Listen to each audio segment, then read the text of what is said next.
ദൈവപരിപാലനയിൽ ആശ്രയിക്കുക. ഞാൻ നിങ്ങളോട് പറയുന്നു, എന്ത് ഭക്ഷിക്കും, എന്ത് പാനം ചെയ്യും എന്ന ജീവനെക്കുറിച്ചോ എന്ത് ധരിക്കും എന്ന ശരീരത്തെക്കുറിച്ചോ നിങ്ങൾ ഉത്കണ്ഠാകുലരാകേണ്ട. ഭക്ഷണത്തേക്കാൾ ജീവനും വസ്ത്രത്തേക്കാൾ ശരീരവും ശ്രേഷ്ഠമല്ലേ? ആകാശത്തിലെ പക്ഷികളെ നോക്കുവിൻ. അവ വിതയ്ക്കുന്നില്ല, കൊയ്യുന്നില്ല, കളപ്പുരയിൽ ശേഖരിക്കുന്നുമില്ല. എങ്കിലും നിങ്ങളുടെ സ്വർഗസ്ഥനായ പിതാവ് അവയെ തീറ്റിപ്പോറ്റുന്നു. അവയേക്കാൾ എത്രയോ വിലപ്പെട്ടവരാണ് നിങ്ങൾ.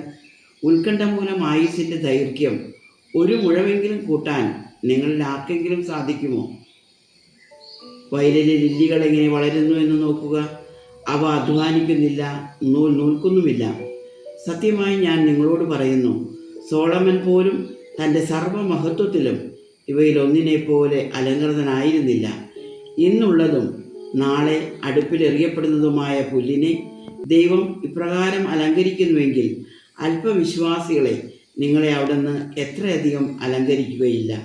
നിങ്ങൾ ആദ്യം അവിടുത്തെ രാജ്യവും അവിടുത്തെ നീതിയും അന്വേഷിക്കുക. അതോടൊപ്പം മറ്റുള്ളവയെല്ലാം നിങ്ങൾക്ക് ലഭിക്കും.